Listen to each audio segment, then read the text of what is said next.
Okay, what is up there, YouTube? This is J-Man Time, and today I have another video on rare European firearms developed in the modern era. And in this video, we're going to go over some rare experimental rifles that were developed in Belgium in the early 1990s. And these weapon systems were developed by a somewhat lesser known arms developer known as the VBR, or the Rik van Bruin Company, which is a small firearms firm based in Belgium that has been manufacturing a number of rare experimental and limited production either assault rifles, handguns, submachine guns, and PDWs, or personal defense weapons. And in this video, we're going to go over some of the rare VBR rifles that were developed in the early 1990s. Now, Rik van Bruin is a company, again, that specializes in developing alternative solutions when it comes to experimental assault weapons and weapon systems that use caseless ammunition.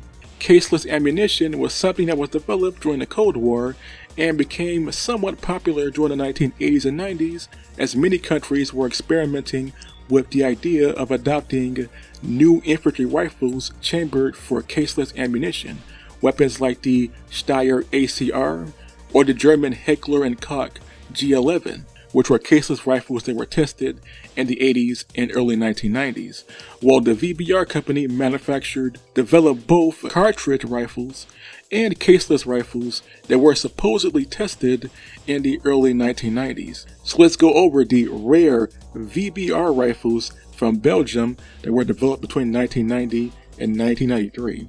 The first VBR rifle is the VBR 223, and this is a bullpup assault rifle that was developed in the year of 1990. This weapon system here was developed in competition with the French FAMAS and the British SA-80, which are two bullpup assault rifles that entered production in the 1970s and late 1980s, respectively. This weapon system here was chambered for the standard 5.56mm cartridge, the 223 version, and there were also reports that this weapon system was also chambered for the standard 5.56 NATO cartridge. It is a bullpup assault rifle fitted with a 20-round magazine and has a rate of fire of at least 650 to 850 rounds per minute. Not much is really known about this weapon, as the Rik van Bruin, or VBR company or firm, has not really mentioned much about this weapon since it was developed in the early 1990s. All that is known is that it was developed as a potential replacement or substitute for the French FAMAS and the British SA-80. So I'm going to assume that this weapon system must have been at least presented to the French and British armed forces at some point in the early 1990s, where it was most likely rejected as the FAMAS remained in service until the year of 2019. The VBR 223 was also offered to the civilian market, as there was at least one variant chambered for the .223, which is a civilian cartridge and not a military cartridge. So this weapon system could have been sold to the civilian market as a optional weapon when compared to other European rifles that were out at the time, but ultimately it seems as if this weapon system had failed, and not much has been known about this weapon system since the early 1990s. In all honesty, it is the least interesting weapon on the list, as the next two weapons are the most advanced weapons designed by the Rik van Bruin company in the early 1990s. And that brings us to one of the strangest yet most advanced weapon systems, or at least infantry rifle projects, to come out of Belgium, and that is the VBR CAR. The CAR stands for Caseless Assault Rifle. The VBR CAR is an experimental caseless assault rifle that was developed between the years of 1990 and 1991 and was showcased at that time. There were two prototypes, the VBR CAR 1 and the VBR CAR 2.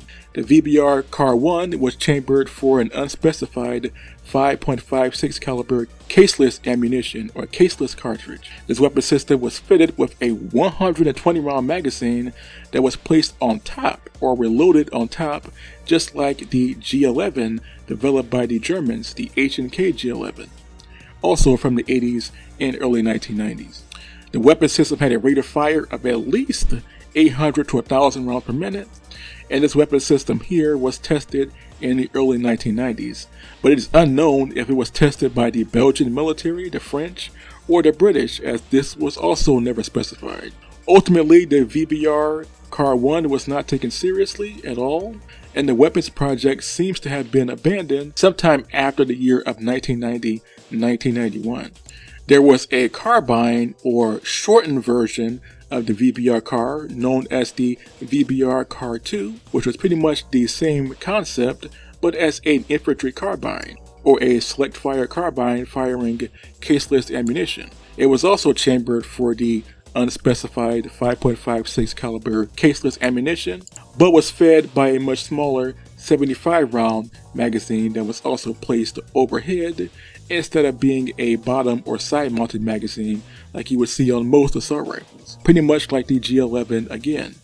It is unknown if this weapon was ever tested, but it seems to have been abandoned again after the year of 1990-1991. And that's basically it. These were the advanced VBR rifles developed by the Rijk van Bruin firearms firm based in Belgium, and are the strangest firearms developed in the state of Belgium since the end of the Cold War, starting in 1991 onward. So what do you all think of these weapons? Which were your favorite?